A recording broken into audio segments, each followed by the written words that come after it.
Hallelujah. Katika majuma hizi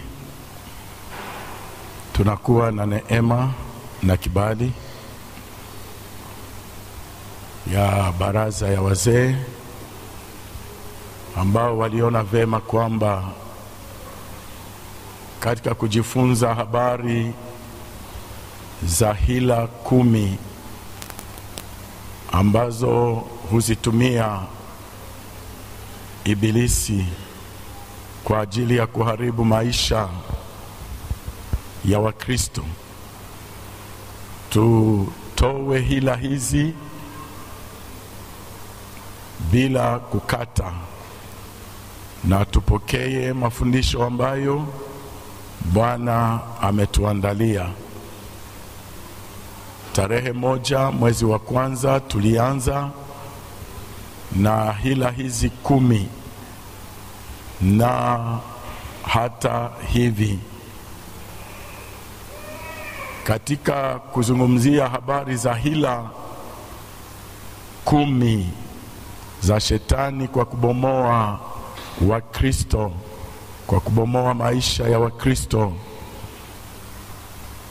tulianza kusoma kitabu cha Waefeso sura 6 mstari wa 10 hadi 12, na tayari tumejifunza hila 4, na leo tutaingia kwa hila ya 5.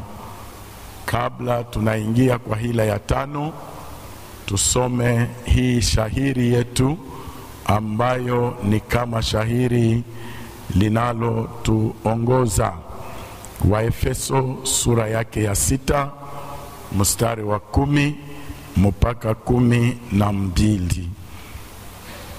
Notre thème est les 10 rises de Satan pour détruire les chrétiens.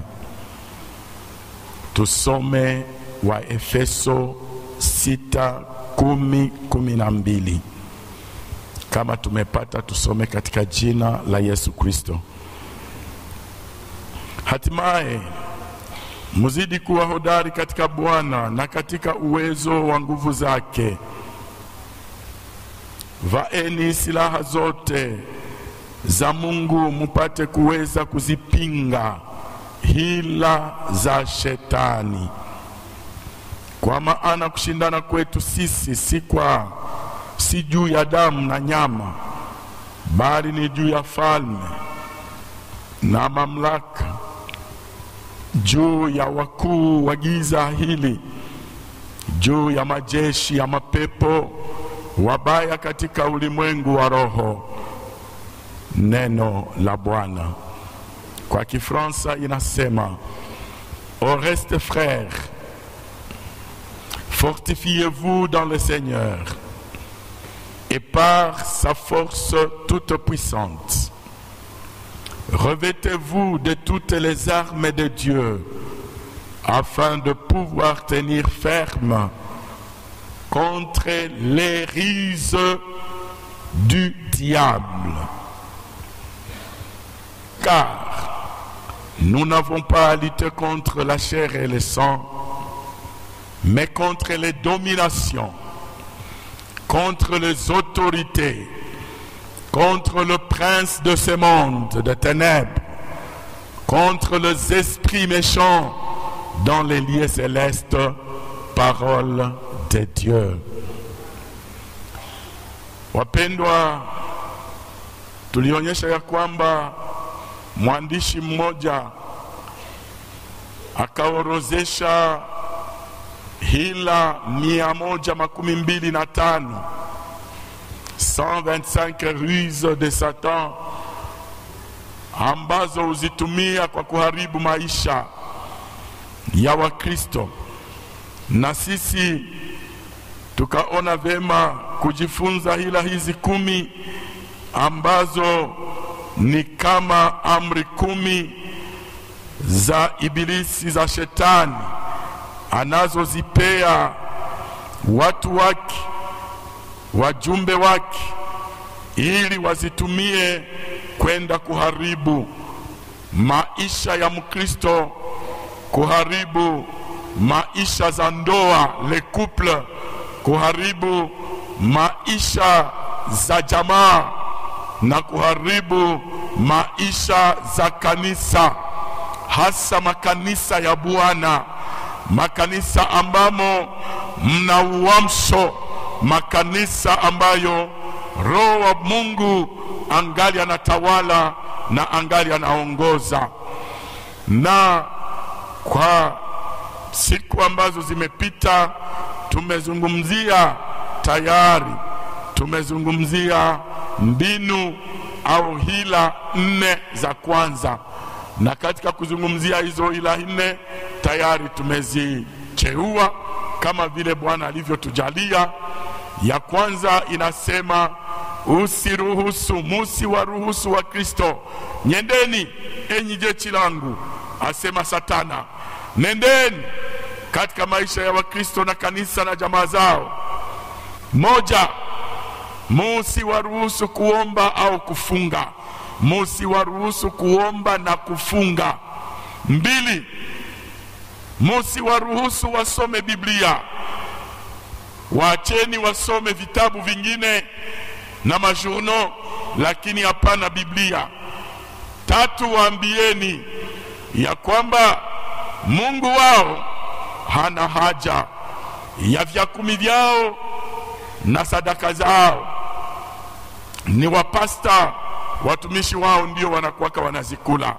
Na ya 4, muwaache Wakristo wakae wa maskini kwa kuwazuia kulipa vyakumi vyao na kulipa na kutoa sadaka zao. Tumeyazungumzia haya ya kutosha. Pole sana kama kuna yule ambaye hakufuata hizi nukta 4 zote. Pole sana kwa wale walizuilika siku ya Mungu, kwa maana tuliisemea kirefu sana, lakini muda huu ni muda ambao tunaenda kuingia kwa nukta ya 5. Tuone kama tutajaliwa kunena hata kwa mafupi kabla hatujaondoka. Nukta ya 5 inasema hivi, au hila ya 5, 5e rise: allez propager la haine et la division dans des églises et dans des familles. Nendeni enyi wajumbe wangu, anawatuma Satana. Nendeni musambaze chuki na magawanyiko katika makanisa na katika mafamilia. Tukisoma katika Mizali ya 10 mstari wa 12, Mizali 10:12. Mizali 10:12 ni neno fupi ambalo linasema kwa Kifransa: la haine excite les querelles, mais l'amour couvre toutes les fautes. Kwa Kiswahili nilicho nacho, kuchukiana huondokesha fitina, bali kupendana husitiri makosa yote. Mkiswahili kingine chetu tunaweza kusema chuki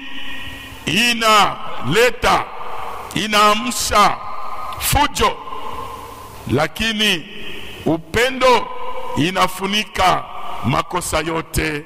Neno la Bwana. Wapendwa, kazi kubwa ambayo wajumbe wa Ibilisi wamekuwa nayo kwa kuharibu maisha ya Wakristo, wanaianzia katika nyumba zao za Wakristo, katika maisha ya Wakristo, na wanapanda ile inaitwa roho ya chuki. Roho ya chuki. Unamkuta mtu ni Mkristo, unamkuta mtu ni muimbaji, unamkuta mtu ana huduma kanisani, muombezi, unamkuta mtu ana huduma inayowekewa mafuta, shemasi, mwinjilisti, unamkuta ni pasta na wachungaji, lakini ndani yao shetani amepanda roho ya chuki, na zaidi shetani anawatumia ili waende wanapanda hizo chuki katika maisha ya familia na katika maisha ya kanisa. Mtoto wa Mungu ambaye ameokoka, mtumishi wa Mungu ambaye ameokoka kweli kweli, mwanafunzi wa Yesu Kristo, atakuwa mtu ambaye atakesha sana kwa ajili ya roho ya chuki isiingie maishani mwake wala isimtawale. Kwa maana ukikubali roho ya chuki ingie ndani yako, unakuwa mtu ambaye shetani anatumia kama wajumbe wake wote. Ukiwa na roho ambayo ni roho ya magawanyiko, kutaka kugawanya kundi, kutaka kugawanya kanisa, kutaka kugawanya selule, kutaka kugawanya kundi fulani ya wanakwaya na kadhalika, wewe hufanyi mapenzi ya Mungu. Kumbuka, unakuwa mjumbe ambaye unataka kutumikishwa na shetani, na bado unajiita kwamba uko mtumishi, uko Mkristo, uko mtu ambaye umeokoka. Bwana akujalie neema. Hata hii mbinu ambayo ameinua shetani na ameimwanga wajumbe wake, wameimwanga popote, ni ajabu. Wameanza katika ndoa, katika ndoa yako. Ni ajabu, hapa kuna mama ambaye na baba wamefanya juma mzima, wamefanya mwezi mzima. Baba analala sijue kama chumbani mwake, mama iko analala na watoto, mama iko analala kusalon, kwa sababu walikorogana muda wa juma sasa, muda wa mwezi sasa. Lakini kwa ushujaa na ujasiri unakamata maneno ya maombi na unaomba sana. Ni ajabu, kwa maana mtu ambaye anaingiliwa na roho ya chuki hana muda wa kuchunguza maisha yake ya kiroho. Anakuwa mtu ambaye mhukumu wa yule ambaye anachukia. Ijapokuwa kama Roho Mtakatifu angetawala na kukuongoza wewe mama, kama Roho Mtakatifu angetawala na kukuongoza wewe baba, kile ambacho kingetawala badala ya roho ya chuki katika ndoa yako ni roho ya msamaha, ni roho ya pendo la Mungu, ni roho ya amani, ufalme wa Mungu. Neno la Bwana linasema katika Warumi sura 14 mstari wa 17. Neno la Bwana linasema, tafadhali, 17 mstari wa 14, ya kwamba ufalme wa Mungu, Warumi 14 mstari wa 17, ufalme wa Mungu haiko katika kulwa na kunywa, lakini ufalme wa Mungu ni haki na amani na furaha katika Roho Mtakatifu. Sema amina.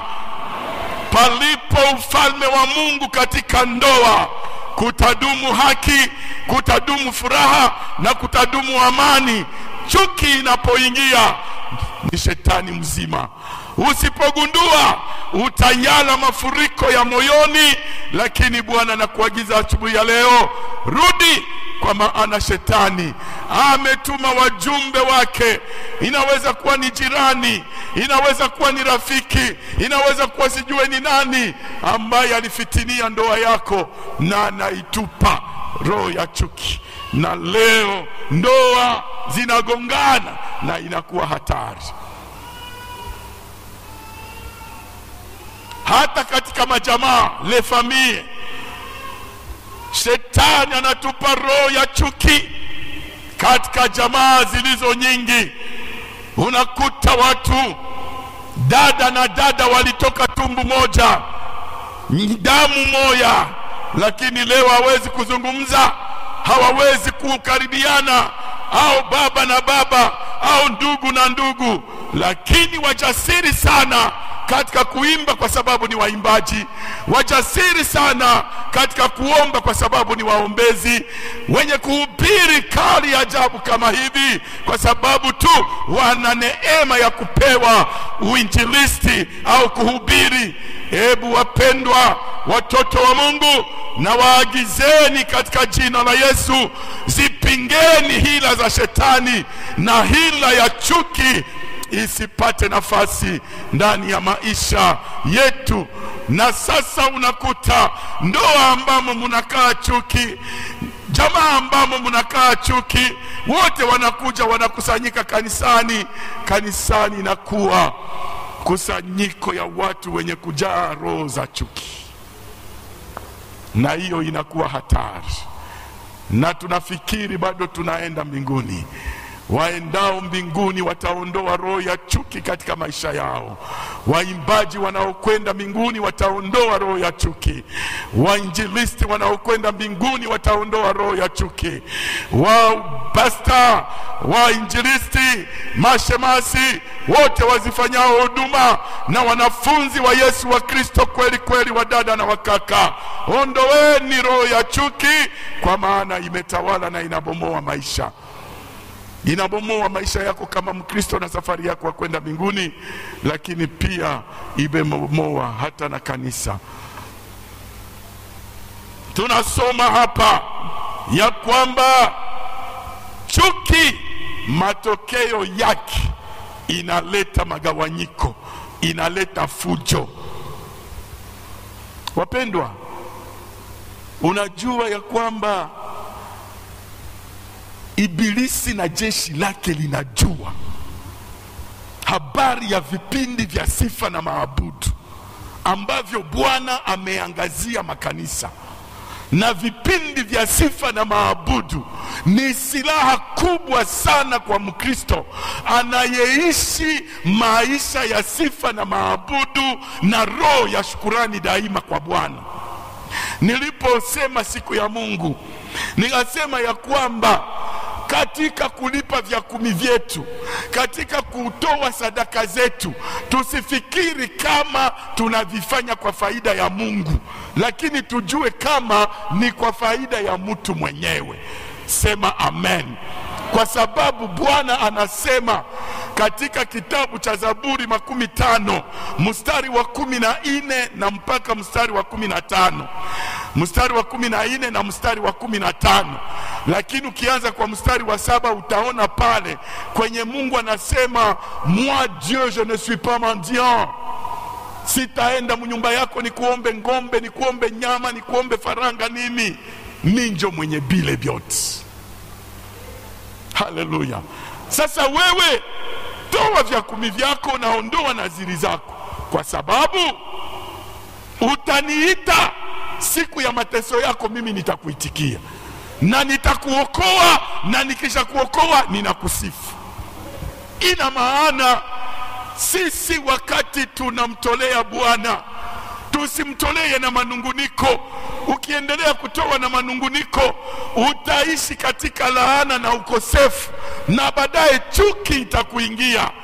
Lakini ukiwa Mkristo ambaye unayashika maneno ya Bwana, unakuwa na roho ya shukrani, unakuwa na sifa na maabudu katika maisha yako, unamtolea Bwana kwa uaminifu na kwa kweli, na kuambia ya kwamba hizo sifa na maabudu zako zitakuwa zikitikisa hata chini ya nchi. Huku chini ya nchi kwenye jeshi la Ibilisi watasikia na kujua ya kwamba kuna watoto wa Mungu wanaosifu na kuabudu, kuna watoto wa Mungu wanaoshukuru. Shetani huwa watu sana katika kumimina roho ya manunguniko ambazo zinatokana na chuki. Lakini Bwana kujalie neema upate kujua ya kwamba vipindi katika maisha ya mtu viko vingi sana, na hivi vipindi vyote vyafaa, lakini moyo wako na kinywa chako kijae sifa na maabudu na shukurani kwa Bwana. Acha manunguniko, acha mashaka, kwa maana vyote hivyo ni hila za shetani ili kutikisa imani yako. Lakini wakati unakuwa mtu mwenye kusifu na kuabudu na kushukuru, unainua imani yako na unauona mkono wa Bwana jinsi utaendelea kufanya katika maisha yako. Sema amena. Jeshi la ibilisi, na ibilisi anajua makanisa yanayoabudu na kusifu kwa kweli na kwa roho, hayo makanisa yanatikisa sana na kubomoa kazi zao mahali walipo. Na kwa hivyo basi lazima waingize nini? Chuki, na waingize magawanyiko, kwa maana wanajua wakifanya hivyo wanabomoa kitu kikubwa. Ndiyo maana ndugu zangu, Ushindi Kwaya na Injili Kwaya, na ninasema Tumaini, na ninasema Zaburi, na ninasema Echo du Messager, wote ambao mnazifanya sifa na maabudu, tunapokuwa katika vile vipindi, muvifanye kwa nguvu na kwa furaha na kwa kuimwimbia Bwana, kwa maana huko tuko tunabomoa na kusambariza katika jina. Na sifa zinamrudi Mungu mwenyewe ambaye ni Bwana wa haya madhabahu. Haya madhabahu si ya mwanadamu awaye yoyote. Haya madhabahu si ya miungu. Hapana, ni madhabahu ya Mungu muumba wa mbingu na nchi, aliyejifunua ndani yetu katika Yesu Kristo, na ambaye lazima tumshangilie tena daima. Anastahili. Yeye ndiye wa kusifiwa, yeye ndiye wa kuabudiwa, yeye ndiye wa kushukuriwa, yeye ndiye wa kutumikia, yeye ndiye wa kufanyizia ibada. Sifa ni zake daima, tena milele na milele yote. Semeni amen. Sasa haya makanisa yanayomwabudu Mungu katika roho na kweli, yanatumiwa hizi mbinu, hizi hila zote, na hii hila ya chuki na magawanyiko. Najua katika kutumia hizi hila za chuki na magawanyiko, anaingiza chachu ya kufanya kana kwamba watu wapate kudharauliana. Watu wa Kristo, watumishi, hawapatiani tena samani.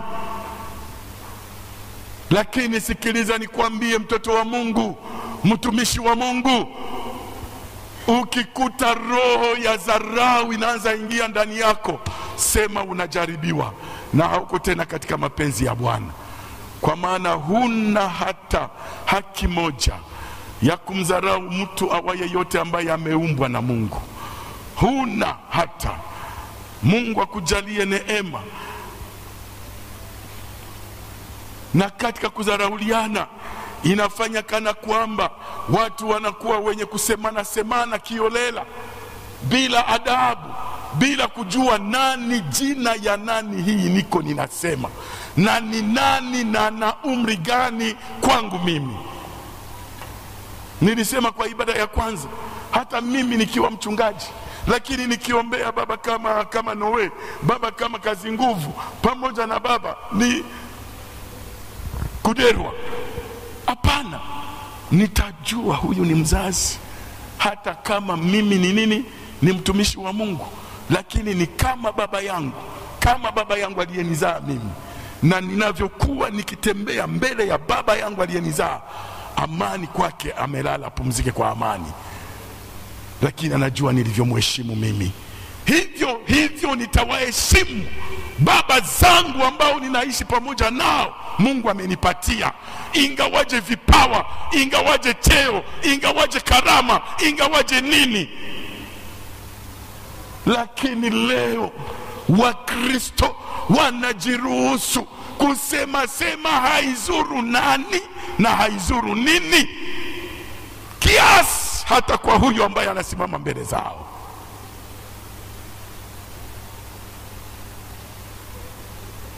Atuhurumie na atusaidie Tusifikiri kama tungali tunaingia na kufanya kazi ya Bwana, lakini chachu imeingia ya chuki na dharau na masemisemi. Hivi vyote ni mbinu za shetani ili kuonekane nini? Magawanyiko. Lakini huyo ni shetani, siye Mungu. Analolinena Mungu ni tofauti na haya. Sema amina. Sema amina. Akusaidie. Bwana hana lengo ya matengano ya Wakristo. Ni ajabu sana watu wanapokuwa wamejaa haya manunguniko, wamejaa hii moyo ya magawanyiko, wamejaa hii roho ya chuki, wanaanza kufikia kiasi hata wafanye huduma hawana nafasi ya kujitambua tena. Hawana nafasi ya kujitambua tena. Lakini neno la Bwana linasema katika Waebrania sura 12 mstari wa 1 na wa 2, tujitenge sana na mizigo yote tuitie kando, na tena na zile mbweha ndogo ndogo. Zile mbweha ndogo ndogo mimi naweza kuweka chuki. Chuki ni dhambi moja ya ajabu, kwa maana inampeleka mtu hata asikie kama angeua.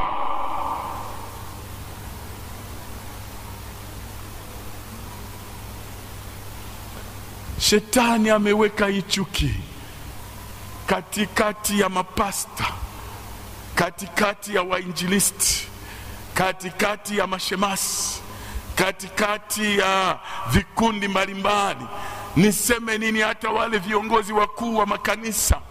Shetani ameweka hii na kufanya kana kwamba watu wafikiri tungali tunaenda mbingu, lakini kumbe tunaweza kutekwa nyara kama hatukukesha. Kuna yule aitwaye pepo le demo akamu. Akamu, pepo akamu mkiswahili, le demo akamu. Huyu demo ndiye anakuwa le demo de la division, le demo separateur, na ametupwa katika ndoa yako. Sasa ametupwa katika familia yako. Wewe ulikuwa mtu wa kuunganisha jamaa yako, wote ulishawachukia na unaisha kuona kama hawakupendake na kadhalika, lakini chuki ndiyo iliingia ndani yako.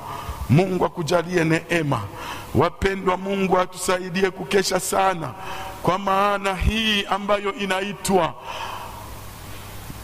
hila ya kugawanya inapitia hata kwenye makazi. Watu wanapata makazi kwenye maonje, lakini Bwana wanamtuma au mwanamke, wende mwaka moja miaka miwili, utarudiaka unaleta pesa. Ndiyo, na wanaenda mwaka moja bibi anaacha bwana, miaka mbili bibi anaacha bwana, na wengine sijue wanaenda wapi. Ni kweli wanatumika, lakini ninakuhakikishia mapenzi ni uwepo. C'est le présent, c'est la présence. Nilivyo hapa kwa neema ya Mungu katika mapenzi ambayo naishi na mwenzi wa maisha yangu, haitakuwa sawasawa na ile ninaweza kuishi kukipita mwaka miaka mbili, hata tuko tunasema na telefone na leo inakuwa mavideo. Haitatosha. Ndiyo maana kengeukeni enyi wa Kristo, pamoja na pesa za maonje, chunguza hiyo onje inalenga nini. Atusaidie Bwana, atusaidie Bwana. Wapendwa, visababu vya chuki ni vingi sana, lakini niseme nini? Kumbuka maisha ya Kaini na Abel. Kama unasoma katika Mwanzo sura 4 mstari wa 4, kilichofanya kama Kaini awe na chuki na ndugu yake, mpaka afikie kumfanya nini? Kumuasasine, kumuua. Ilikuwa nini? Ni kupata kibali. Alipata kibali kwa Mungu na sadaka yake kapata kibali. Na hii kupata kibali, watu wanamtambua huyo mtu amekuwa na kibali cha Mungu. Chuki na ingi amefanya nini? Amepata kibali kwa Mungu. Na sisi basi nini? Na mimi basi nini? Na lakini umuonapo mtu ambaye anapata kibali kwa Mungu, hebu simuonee chuki, muombeye na umubariki, kwa sababu kesho aweza kuwa baraka kwako. Atujalie Bwana. Hebu kumbuka chuki iliyoingia katika ya Esau na Yakobo, ambao walikuwa watoto wa mapasa. Kama unasoma katika Mwanzo 27 mstari wa 41, hawa watu ilikuwa ni Chikuru na Chito. Esau ndiye alikuwa Chikuru, Chito alikuwa ni Yakobo. Lakini wanasema Esau na nani? Na Yakobo, watoto wa tumbu moja, Chikuru na Chito. Na Chikuru anaona banabariki Chito, badala yake Chikuru anasema kuua, minda kuua, haustahili kuishi, unakamata baraka zangu. Jutu ya nini? Baba alimunenea maneno ya baraka. Lakini kumbukeni, baba hakumunyima Chikuru, naye alimunenea maneno, lakini hayakuwa na nguvu kama ya nani? Ya Chito. Lakini Chikuru akasema je dois le tuer. Chuki ni mbaya. Karinda njo wanasemaga kwetu, nawekea muro, utaua, acha, geuka, rudia. Wazazi wakatambua, wakamwambia Chito, kimbia kwa myomba yako. Akakimbia Yakobo, ndiko akaenda kufanyikiwa kwa maisha yake. Lakini ukisoma historia ya Esau na Yakobo, Esau alibarikiwa na Yakobo akabarikiwa. Ni kweli kama taifa lililokuwa kubaliwa na Bwana kama taifa lake ni taifa la Yakobo, la Chito. Ebu wapendwa, tuseme nini? Ukisoma maisha ya Yusufu pamoja na nduguze, ni ajabu sana. Unashangaa wanamuonea tu nini? Chuki. Chuki naingia kwa sababu gani? Ya mambo haya mawili kama sio matatu. Jambo la kwanza, Yusufu akapendwa na baba yake kushinda watoto wengine wote. Wenzao wakasikia wivu. Lakini ya pili iliyotuma wanamchukia ni utajiri wa kiroho aliyoupata, mafunuo ya kiroho, vipawa vya kiroho. Mbona chuki zimeingia watu hapa? Kwa wale vijana ambao Mungu ameinua na kuwapa vipawa, viwe vya uimbaji, viwe vya maombi, viwe sijue vya nini, lakini hata watumishi wengine ambao wamepewa vipawa na karama, inaleta chuki. Vipawa, karama za kiroho, kiasi wanasema tutaona kama taimbaka tena, tutaona kama taweza kutabiri tena, tutaona kama taweza kufanya sijue kama mshemasi, tutaona kama taweza tena kurukaruka na kadhalika. Natangaza katika jina la Yesu Kristo na kwa mamlaka tuliyopewa na Bwana kwamba watoto wa Mungu, watumishi wa Bwana wenye vipawa vya kiroho watavitumia kwa nguvu, na jina la Yesu Kristo litatukuzwa na watasimama imara, kwa sababu Bwana ndiye Bwana wa kanisa, Bwana ndiye Bwana wa kundi. Roho Mtakatifu ndiye atoaye vipawa, na yeye ndiye huwatumikisha walio wake. Sema amena. Chapa makofi makubwa kwa Bwana. Mungu akujalie neema, ukanisikilize. Mungu akujalie neema. Yusufu, wakati ambayo vipawa vinafanya kazi, neno linasema katika mwisho,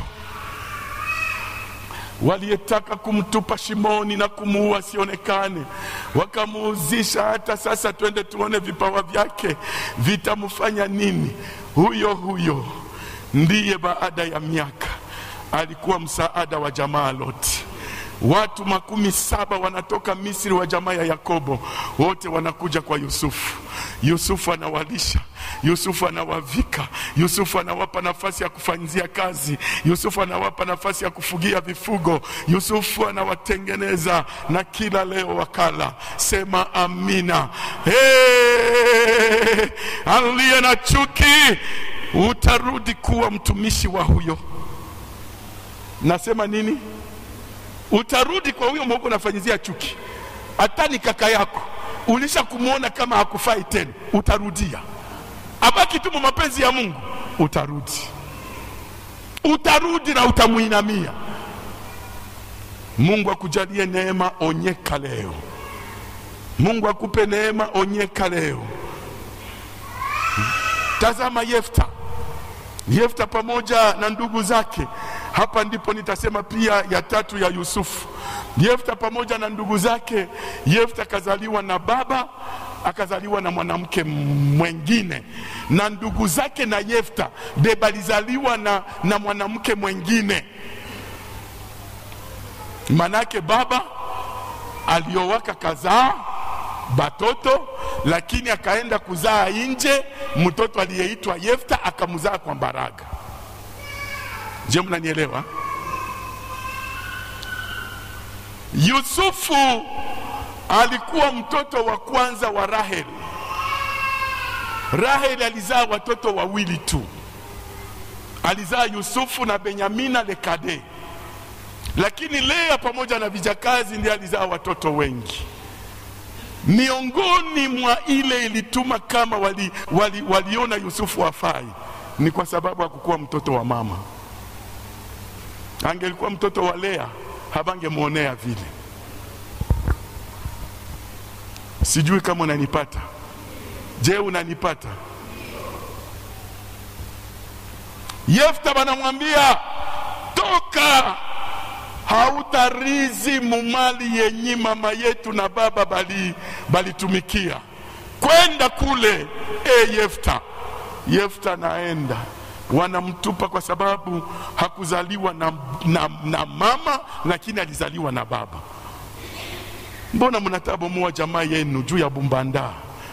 Nyie na tuko tunakuya, tunaimba, tuko tunakuya, na kutabiri sana, na kunena kwa lugha na kutafsiri na machozi makali.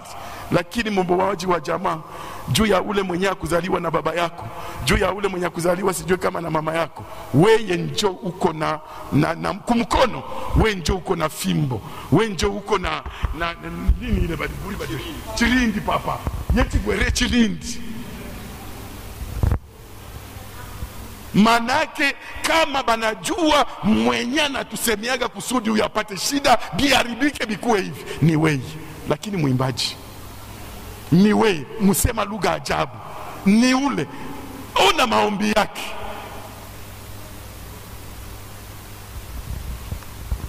Mjumbe wa nani? Wa Mungu au mjumbe wa shetani?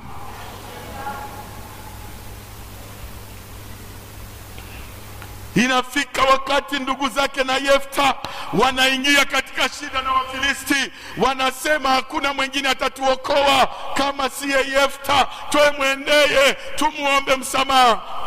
Habari za urizi imeisha. Mnakuja sasa niwasaidie mimi, mbona mlinitupa na mnaniacha? Lakini neema ya Mungu, Roho wa Mungu akamuongoza Yefta, uende uwaokoe na maadui. Sema amina. Acha chuki, kwa maana chuki inatoka kwa shetani.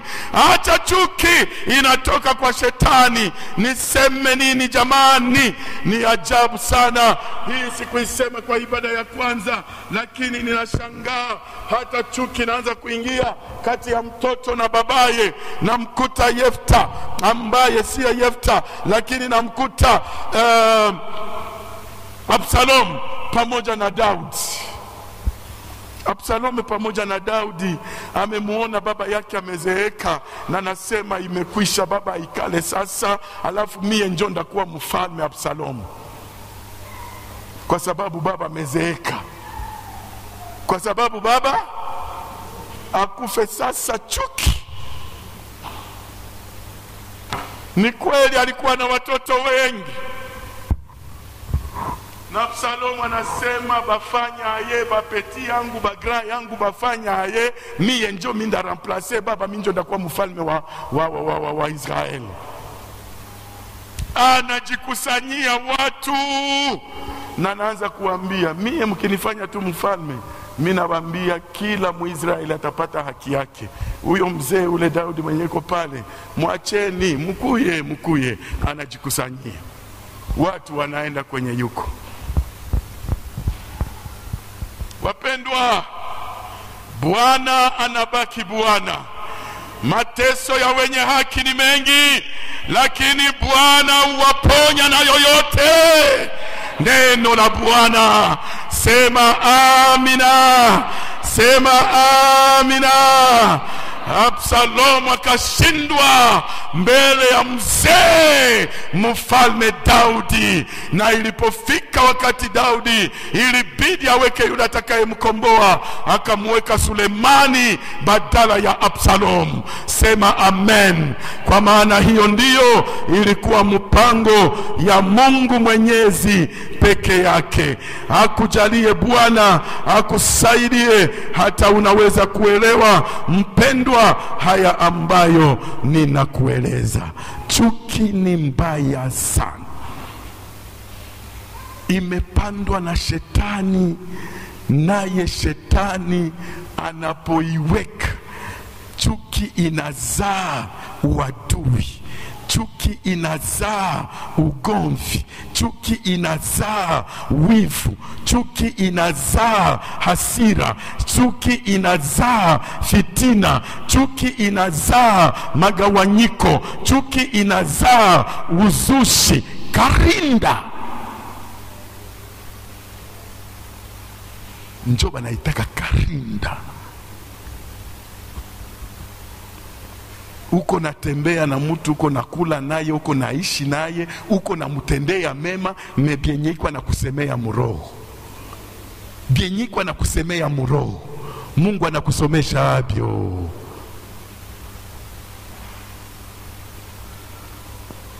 Anataka kuona watoto wake wabarikiwe kukupitia, lakini mtoto wako angamie. Unanisikia?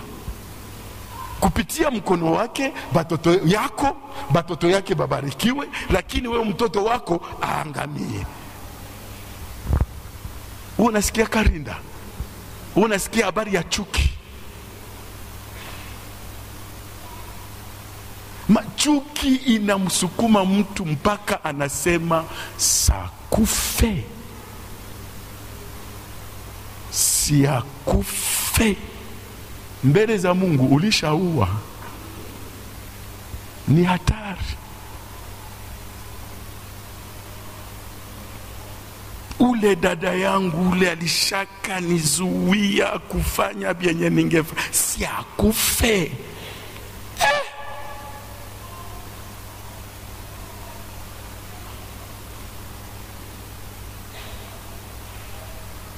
Watoto wa Mungu, epukeni magawanyiko.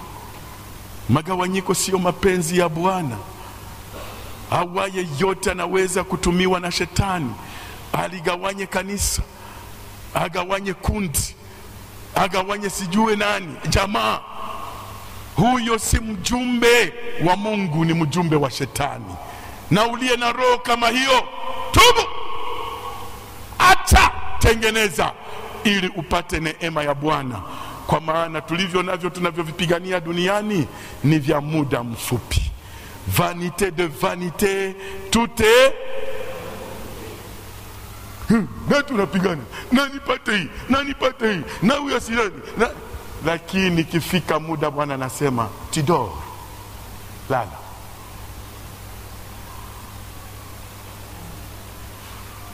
ninajishangala sasa. Mimi naenda safari, kama mimi naenda Goma, mimi nakamataka mafunguo zote, mafunguo hapa Goma tu. Kama mimi naenda Goma kushule, mimi nakamata mafunguo, natia msakoshi, nakamata hii natia. Donc kenyi mimi sitahitaji kwa ile kule, mimi naviacha vyote. Kuna wakati ndamwambia, kuna wakati sitamwambia. Mbona nisikia? Na mimi naambia Kaaba, nikikufa mimi, nikilala, hamna kitu ya kuuliza kwangu. Hakuna. Vyote viko humu mwa hii nyumba yenu, vile vile viko, na hakuna siri mimi nawekaka. Hakuna. Bwana ni shahidi. Sina siri ya kanisa mimi naweka yenye safari hajui, yenye huyo hajui, yenye matembera hakukuwa najua. Sina. Nikilala, jamaa langu kaeni kimya. Je, umenipata? Je, umenielewa? Sasa tugongane. Vanité de vanité, tout est. Mimi naenda mbinguni, huko juu ndiko niko nakimbilia, nitakwenda kwa wakati wa Mungu. Yatosha niwahudumie na nifanye kazi kwa uaminifu na kwa kweli. Nizione zile roho ambazo Bwana atasema taji zako za furaha ndizo hizo. Sema amina. Lenga hiyo, mimi nilenge hivyo, wewe ulenge hivyo, sote tulenge hivyo, na twende mbinguni. Tusikubali roho ya chuki kuingia katika kanisa, kuingia katika couple zetu, kuingia katika familia zetu. Tusikubali roho ya chuki kuharibu kanisa. Tusipochunguza, tunariske tuko tunaenda kwa shetani na tunafikiri tuko tunatumikia Bwana. Unajua shetani ameweka ile chuki, na ameweka na nini? Ulimi, bongo. Ameweka uongo ndani ya watu, de sorte ke tutafanya huduma zote, lakini bongo itatuma tunaenda jehanamu. Atusamehe na atusaidie. Nasema atusamehe na atusaidie. Wapendwa, hii mbinu ni mbinu ambayo haipanzi sauti, lakini iko inatumika kiajabu. Kwa hiyo ninalokuomba, kwenda kujenga jamaa lako. Panda ndani ya jamaa yako upendo, kwa maana ndiyo Bwana anataka. Panda ndani ya jamaa yako amani, kwa maana ndiyo Bwana anataka. Panda ndani ya kanisa hiyo upendo na amani, kwa maana ndiyo Bwana anataka. Panda katika kikundi ulimo ndani, cha uimbaji, cha waombezi, cha wainjilisti, cha mapasta, sote kama tulivyo tupande. Semeni amina. Semeni amina. Tukipanda hivyo, tutakuwa tuko tunapinga, zipingeni hila za shetani. Lakini tukiendelea na chuki, tunaendelea kuwa wajumbe wa nani? Bila kujua. Bwana atujalie neema na kutusamehe.